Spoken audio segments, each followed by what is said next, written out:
Inubo ang aming baby prince, baby Ace. Pinapainom ko siya ng Buamera. Kahapon kasi yung ubo niya may tunog. Ngayon mukhang wala na. Walang tunog pero may ubo pa rin siya. Bobo, ba. Oh.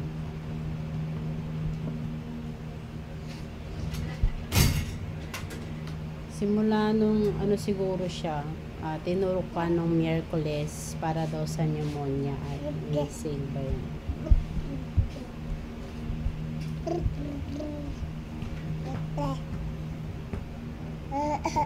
Doon, inubo na siya. Para sa pneumonia, para magkaroon natin ng pneumonia. Nanola. Para magkaroon siguro ng pneumonia yung baby.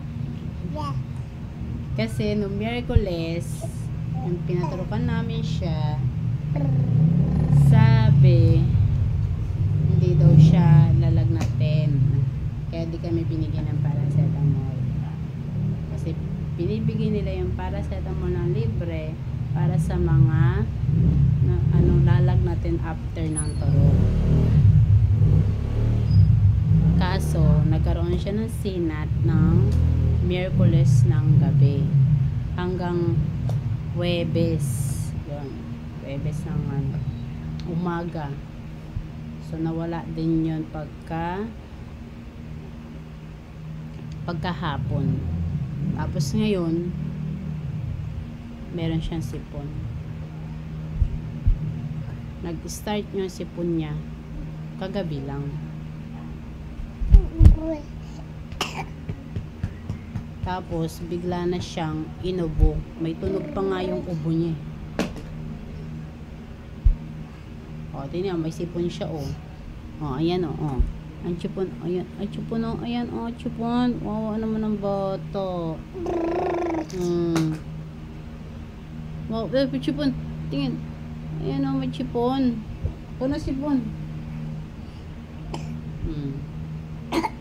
O, di ba may konting tunog pa. Tinanggal lang ang sipon. Ayan, pinapainom ko siya ng Buamera para mabilis mawala yung kanyang ubo at sipon. Ngayon lang siya kaubo at sipon after niya maturukan ng turok galing sa center.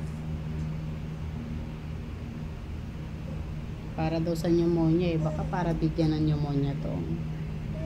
Wala nang tayong magagawa. Nasod lang natin ang ating nakaugalian.